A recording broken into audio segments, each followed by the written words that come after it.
yung team ni Kuya, yung team Katapang. Hindi na siya kukuha ng import kasi may import na siya. Makakasave na siya. Tapos ang laki pa ng katawan. Ginagawa?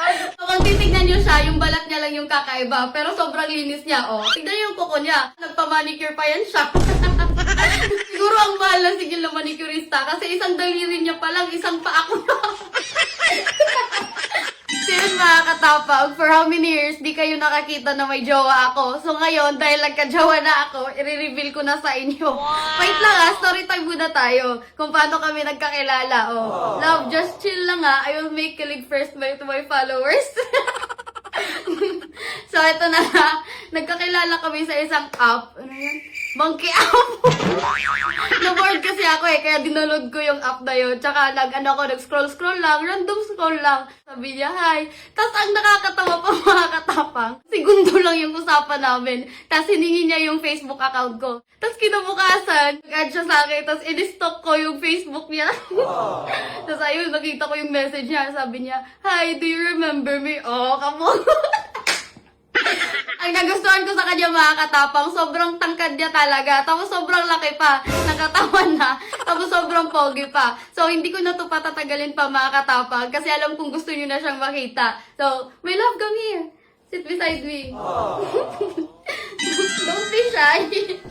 Oh, say hi to my vlog. Hi. Oh. Sana all. Di ba ang lalim ng boses? At isa sa nagustuhan ko mga katapang, yung buhok niya. Oh, my love, can you take off your hat? Oh, diba? Oh, ang ganda, diba? Oh, parang rubber. My love, is it true, right? Yeah, Is yeah, it true, right? Nanonood din na ako dito. Oh, diba? Ang tangkad niya. May import na yung team ni Kuya, yung team Katapang. Makakasave na si Kuya, hindi na siya mag-ano ng import. Oh, my love, how tall are you? I'm 6'9". Oh, 6'9". Sana all. Tapos ang laki pa ng katawan. Kung titignan niyo siya, yung balat niya lang yung kakaiba. Pero sobrang linis niya. Oh, tignan niyo yung kuko niya. Oh, diba? Ang linis na. Nagpa-manicure pa yan siya. Siguro ang mahal na sigil na manicurista kasi isang daliri niya pa lang, isang paa ko na.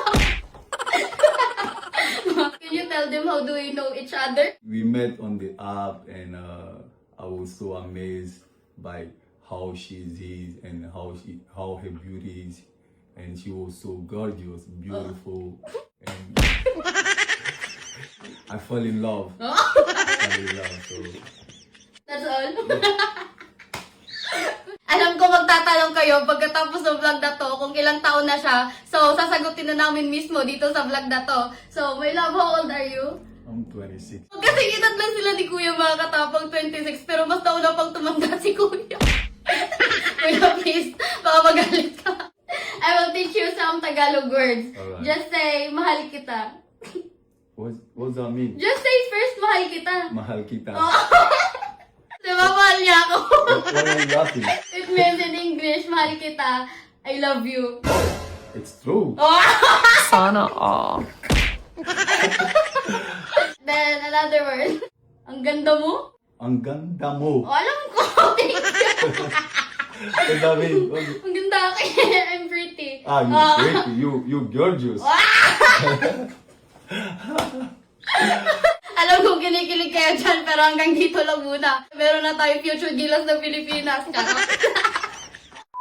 Mag-ingat kayo sa mga scam site dyan. Madaling mag-deposit, mahirap mag-withdraw. Dito sa Buenas, kahit gaano pa kalaki yung panalo mo, ma-withdraw mo talaga. Kasi nakapag-core license sila. O, tignan mo yung 10 pesos ko na bet. Umabot ng 3,130. O, dito na kayo sa nakapag-core license.